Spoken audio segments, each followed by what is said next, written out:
Ladies and gentlemen, welcome back to the Road to Grandmaster series. This is the final recap of my tournament that I played in January of 2025 in New York City. I will cover rounds 8 and 9. And I'll also share a few thoughts about the tournament and about my tournaments in general and this series as a whole. Tomorrow, I'm going to make a video with big picture thoughts about the Grandmaster title, pursuing the title, making content about pursuing the title. I wanted to edit that video a little bit better, and I didn't want to have any chess games in it. So tune in tomorrow as well for some thoughts. It's not a retirement announcement. And also, I have been very, very happy and overwhelmed by so many of you writing comments in the comment section, reaching out. It's so amazing to see, parents in the comment section saying their teenage kids or young kids are watching some of these videos and see that if their favorite chess YouTuber can struggle in competition, it's okay to feel those emotions and, to try to overcome them in their own daily life. I have people reach out in different walks of life that say they're inspired, before going for exams or doing their jobs. And I honestly never really thought about any of those things. I'm just sharing my journey, my struggles, my ups and my downs. Like I said, tomorrow I will do more big picture thinking, and I don't want to make this intro too long because then there's going to be a comment that says yapping stops at 2:08 because the comment section is full of children. But on a serious note, I have been promoting Chessly throughout this event. I wish I could have had a better tournament. The goal was to have a good tournament and also show what we're doing on Chessly. Make sure to at least create an account by tonight and check out the special course. The point of this special event course was that you can learn along with my games. So you can do exercises and quizzes and drills based on some of these games. And, it could actually help your chess. And maybe I should start taking my own courses. So again, I'll put one link in the description. The course is expiring and you can get double XP. So again, that was the point. I have to, announce it because it was supposed to be fun. I wasn't supposed to lose all my games.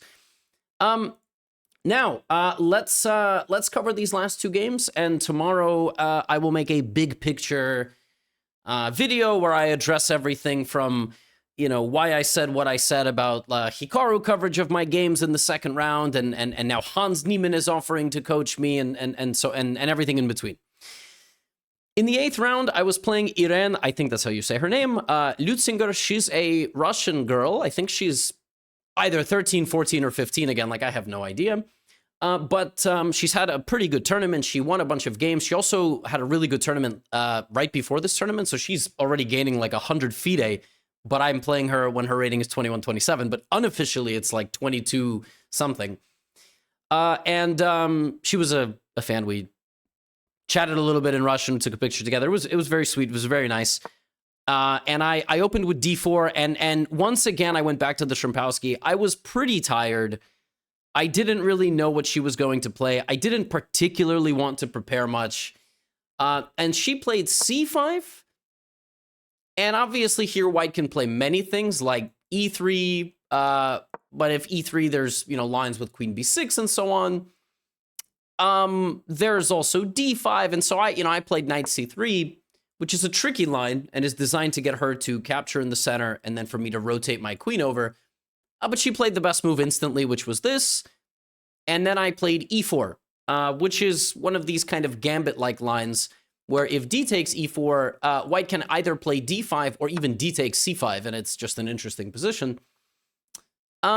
She did this, take, and I took, and now she can actually win my pawn back with queen a5 check.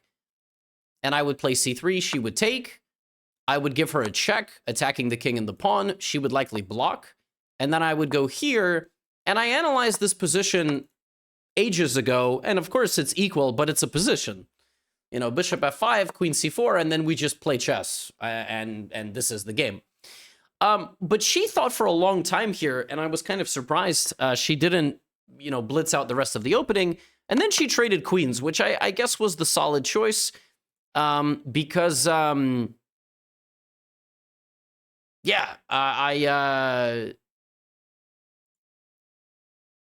I thought, okay, we'll have a game. Now, what's really interesting about this position, she actually played the top computer move, which shows that she's obviously a player who will be quite strong and will likely get a title in the future. Like, here, my brain, she can't play e5 because there's mate, but like knight c6 just kind of seems like an automatic move. But she didn't play that move. She played bishop d7, which is fascinating. And it's basically an anti-bishop b5. Like, she wants to play knight c6, I guess, or maybe she even wants to play bishop c6 and knight to d7, which is a very interesting move. My first instinct here was to play knight e2. The problem, and the point of knight e2 is to go knight c3 and knight e4. The problem with knight e2 is now she plays knight a6 because I don't have a bishop to stare at the knight, and she actually gets to my pawn first. So like bishop e3, she can play like e6, and I calculated this line where, you know, maybe I play knight b5 and whatever, but I don't know. I wasn't particularly convinced here. So after spending a bit of time, I ultimately played this move f3. I thought it was a smart move. I'm trying to get her to take and activate my knight, and if she plays the move e6, I was going to play bishop to e3, defending my pawn, and now she probably still has to take my pawn. The computer here really likes a5, which I can't say I looked at all. That is a very sophisticated move, just giving up a pawn, playing the bishop to c6, and then the knight to d7, and black is a touch better because black is going to take on c5. I mean, I just thought I played knight f3, king e2, and... But okay, f3, and then she went here, and I was like, wait a minute, no, this can't be right. I'm playing bishop c4, and I'm threatening bishop takes f7 check and winning back the bishop. She goes here, I went here, she went here, and I was like, I like my position. I think from the opening, I'm way happier. I'm going to play a3, b4, so she can never target my pawn, and then I'm going to castle, and I actually just don't understand where her play is. The only play she has is e4 and putting the knight on e5. So I went a3. I thought about c3, thought about a3. I had no idea which of these two moves was better. But I was like, well, this pawn's never going to be useful, so I might as well play a3 with the intention to play b4 before castling. Here I was calculating e4 right away. She ended up castling queenside, which I was like, okay. And again, I was like, I can castle, but it feels better to stabilize this first, so I played b4. And now I was expecting e4, and I was calculating a million lines, like knight d4, knight e5, bishop d5, bishop b3, bishop e2, so she can't play knight g4. There was a lot of things I was looking at. I was also looking at knight to d2, and then if knight e5, I don't know, bishop e2, f5, etc. I mean, a lot of different possibilities, but she played bishop e7, which I guess makes sense because she's just developing a piece. Now I was contemplating, should I throw in bishop to d5 to stop e4 completely? I was like, should I castle or should I play bishop d5? Ultimately, I castled after spending some time. I mean, I didn't really know, like, maybe bishop d5 now is good, so there is no e4, but that felt slow. That felt like I was giving her time to bring more pieces. So I castled, and I sat at the board expecting the move e4, which apparently the computer really doesn't like at this point because I have knight d4, and if knight e5, I can just do this, and knight g4 is not scary because I just kind of move out of the way, and black just did a whole bunch of stuff, but only weakened her position. So after castles, she played the best move, one of the best moves, which is g5. But I couldn't help but feel like this just didn't make much sense. Like, I didn't get it. The knight doesn't have any play, the bishop is stuck, and I have made way faster progress into black's position. Here I thought I had a comfortable advantage. The computer seems to agree with me. And now I played the move bishop d5.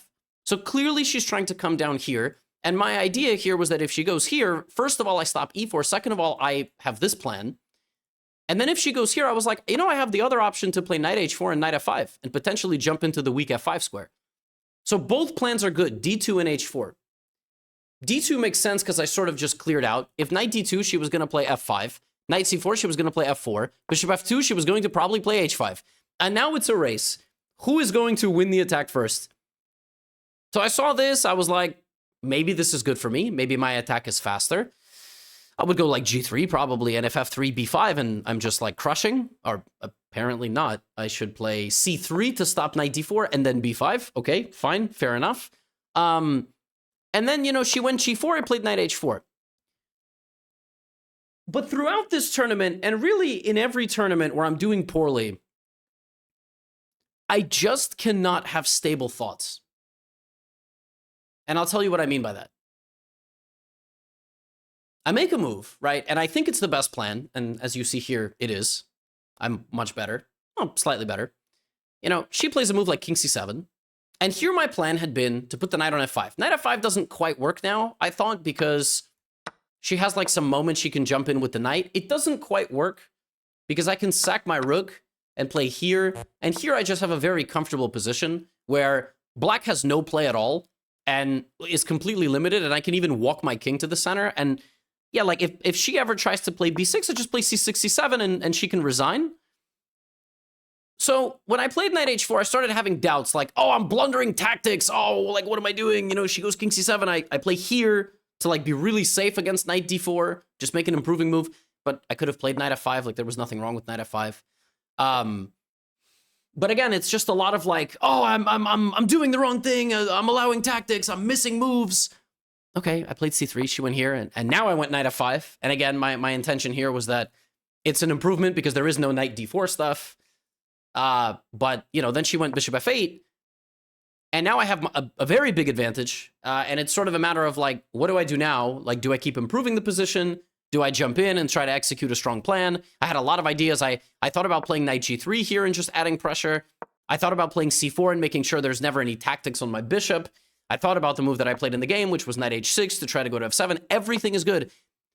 And around here, I started experiencing what I also experienced against Mikola, and also a little bit what I experienced like earlier in this tournament. I started getting really cold. And I literally, I think for the first time in my life, started having like a really bad nervous reaction to having a really good position and feel like I'm in the process of converting it. Which is nuts. Like, this has never happened to me. You know, there was a game I played in Madrid last year, for those that have been following this series for a long time. I was playing for a Grandmaster norm. Like, it was probably the most important game of my life. And I wasn't nervous at all. And I don't know, maybe I'll watch the recap and I was saying I was nervous, but like, this is nothing compared to that. That was the most important game. It's just a random game and one of the worst tournaments I'm having.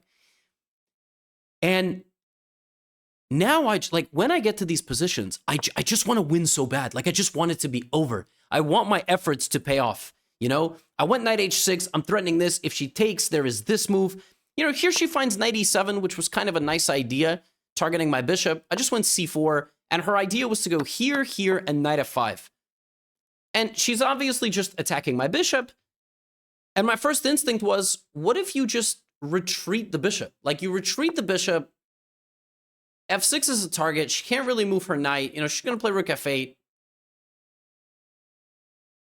And yeah, I guess I would just play like b5, and if she plays b6, I mean, I can do a lot of things. I can even play a4. a5. Like, I can just march down the queen side, and if bishop b7, I always have c6. Like, I'm just, you know, she goes knight f5, and I've got, like, my time is ticking, and I'm thinking, like, oh, like, should I retreat? Like, what do I do? I'm allowing counterplay, which is insane, which is totally crazy. Like, I think in a blitz game, I would have played bishop. Well, actually, I don't know. In blitz, you kind of want to meme around, but like, I just got so nervous because, again, it's a really good position. I've had a few of them this tournament, and I haven't converted a single one. In fact, I haven't won a game. I have like 2 wins in like 23 games or something completely crazy. Like, I'm in a huge slump. So I sacked the rook. And even here, I can't help but think of like, oh, what's Hikaru going to say in his recap? I'm just doing this for content. Like, I would love if I could just not have those thoughts. And I have no clue if this is the best move, but I'm, you know, Magnus just won a game in the World Rapid and Blitz against Levon Aronian where he sacked his rook and he went like this. And, you know, he had a position where his bishop was dominating the rook. And that's sort of what I remembered. And I was like, you know, I'm going to put my king on e3, and then I'm going to put my bishop on f4, and she's going to have no play. And it's true. She doesn't have any play. It's a really difficult position to play with black. Like, and so I went here, and she went e4, and originally what I wanted to do here is play bishop g5, and I didn't really understand what she was going to do. Like, I thought, you know, I'm going to bring my king slowly, I'm going to consolidate, defend everything, and I don't know how she's going to break out of this position, and I have a 4-on-2, so I'm going to just push forward, but of course, I should have just, like, retreated and let her self-destruct, or any of my future opponents. Like, I should have left the position, but you know, e4, and then here she finds a really nice move here, which is bishop e6. And here I was really concerned, actually, because she gives me back the second pawn, but she can play rook f7, rook f4, and something like king d7. I had no idea what my next move was. If I take, I lose, right? Like, I'm losing because she's going to take and win the endgame because I never get any play. And if I play g3, rook f8, I was like, I'm losing this position, which is insane because rook f4, gf4, white is much better. Like, I was somehow worried here, I have a weak pawn, she's going to win my pawn. I mean, like, yeah, and so much of this is just in my own head. And, you know, when I played rook e4, I thought maybe I gave up the advantage, but I still feel like there's something here. But she finds a very just smart idea, which is give up the rook, but go here. She's down a pawn, but the bishops are of opposite color, which really increases drawing chances. I thought about rook e4 here. I avoided it because I thought I was making my king a little bit too passive, like rook takes g4. I thought I'm up a pawn, but she can always play bishop d5 and king c6, king b5, and her king is way more active than mine. So I ended up going here. She played h5, and maybe I could have posed some more problems here, but this is just a very smart idea by her. g3, she's going to get my pawn, and, you know, I am up a pawn, and actually it looks like I'm winning because I'm going to just push that pawn. She's going to have to sack the bishop for it. And I'm going to win the game, but no. And I realized then she realized that as well. She has a very nice drawing resource here, which is this. She just gives up the pawn, and it's a draw. It's just a draw. You may wonder, like, what? How is this a draw? Well, it looks like I should be winning, but I'm not. This pawn will always be protected by the bishop, and this pawn will promote. And, you know, she's going to have to sack for it. But ultimately, what ends up happening is a position where, where I cannot get her king out of the corner because the promotion square is the wrong color, and so is the bishop. It's a very important theoretical endgame to know because you will be able to save games where you are potentially going to lose. Just so you understand how important this is, if I had somehow gotten this position, I'm now winning, which is kind of cool. She never gets to trade her pawn, and I go here, right? And this is very instructive. Like, if she cannot give away her pawn, she's actually going to lose the game because my pawn stays a B pawn and not an A pawn. And it's very instructive. And when I saw that, I was like, okay, she saved the draw, and she played very well. I mean, she was resourceful, and I mean, she's already gained like 100 points probably in the last two tournaments she's played, so she will obviously be quite good. And yeah, another pretty underwhelming result for me. Not a great result. You know, I played well, but I had, again, just so much anxiety throughout this game.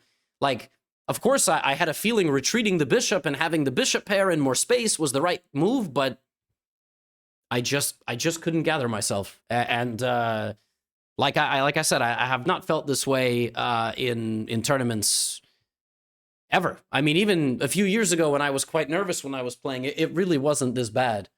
And so in the final round of the tournament, I had the black pieces. The game relay broke, by the way. The game was not over in 9 moves. But I was playing FIDE Master, Rajesh. I believe he's a FIDE Master. He's like 2250. Strong player, very solid, likes to play the ready a lot. But when I got to this game, I was like, I'm going to offer him a draw on move 15. The minimum requirement in this tournament is both players have to make 15 moves for a draw. And I was like, I'm going to offer a draw because I don't feel like playing chess anymore. I mean, that's just the God's honest truth. Like, last round syndrome in tournaments, this happens a lot. Watch Tata Steel, for example. Watch any tournament. You know, you're going to see players just making draws when there's nothing to play for in the tournament. It's extremely common. There's not much to say about this game. I played already. He kind of played a King's Indian attack.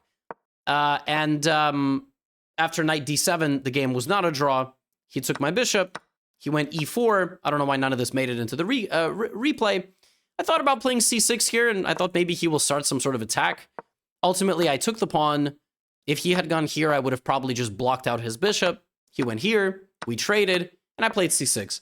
And I was like, he has the two bishops, but I have a brick wall pawn structure. And breaking through it is going to be hellish for white. In fact, the computer already likes black's position microscopically more. He went here. I attacked his bishop, sent it back. And here, yeah, black is actually very, very slightly better. Like, you know, maybe I can play queen c7, put the rook on d8. But I ended up going queen b6, putting pressure on two different pawns. Rook d8 is on the way. And I mean, the position's equal. I played queen b6. I offered a draw. Because we both made 15 moves, and he took it instantly. And I mean, yeah, he could have also played. I was wondering if he would want to play, but you know, playing me is not the worst thing in the world. Like, if you beat me, I make a recap about you, and you can show it to students and whatnot. And people step up when they play against me because, you know, they know that I'm gonna make a commentary about it. Hikaru's gonna be watching, so it's put some pressure on people, but they try to play well. Yeah. So I ended the tournament 2.5 out of 9, 5 draws and 4 losses. And I lost 29 rating points, which is a lot. So here's the story, and I will get into this more tomorrow. I'm going to make a video tomorrow where I sort of edit the road to GM thus far in 7 months' time, the ups, the downs, everything that goes on in the external world. I've now had 2 tournaments that were excellent, where I gained a bunch of rating, 48 points. And now I've had 2 tournaments where I've lost nearly all of those points. I think I've actually lost more rating than I gained. And I had 1 tournament in Italy that was break even. I had the little 4 games that I played here in New York, which was relatively break even. And then I had the match against Pia Kramling, which was a fun match. I enjoyed that match. Not even because I won. I just really enjoyed playing chess with Pia and talking to her. But like I've been saying in these recaps, really in this tournament, it started to bother me and catch up with me, like just under how much of a spotlight I'm under. And I'm just, it was a really, really unexpected consequence of publicly going after the whole thing. And Road to GM is a really catchy title.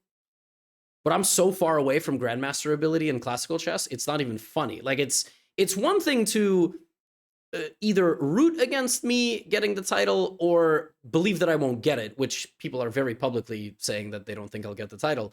I would like to just, like, have a good string of tournaments and get back to 2400 to become, like, a strong IM. I'm a strong IM in Blitz and Bullet, but in classical chess, no chance. No chance. And like I said, I will share some more thoughts tomorrow. The biggest feeling that I'm feeling right now is relief the tournament is over. And getting back to things like Chessly, getting back to, you know, building the best educational platform for chess that I think is out there. We've got many courses coming soon. I'm gonna, you know, beginner endgames is on the way. Anti-Sicilians for black will drop soon. 4 Knights Sicilian is going to drop. We have a mini course here on d4 sidelines, the Rui Lopez course. Like, these courses are on the way. Conceptual courses are on the way. I'm in the process of writing a second book for intermediate players. So Tata Steel recaps are going to be back in a few days. I'm going to make a big update video about Tata Steel and cover those games. That's the stuff I really love to do. And I will go back to doing it. Tomorrow, I'm going to be making, like I said, a big update video, taking you through the whole process so far, my training, my lack of training, my emotions. And like I said in the intro, all of you who write comments about what this series and my content has done for you, your families, your friends, you personally, super special to read, absolutely surreal that I could have that, you know, type of role in people's lives. And I know that 99% of the people tuning in are just happy to be a part of this journey, happy to be a part of the chess world, and that's what makes the whole thing special. So, as much as I address negative talking points and so on, I am blown away by the amount of support that people show, whether through just watching consistently or writing their comments and their stories. And I have no plans to stop. I've been doing this for half a decade now. I'll be doing it until some of you have children, you know? So, and go through grad school and get your dream job and so on. I'm not going anywhere. See you tomorrow. Get out of here.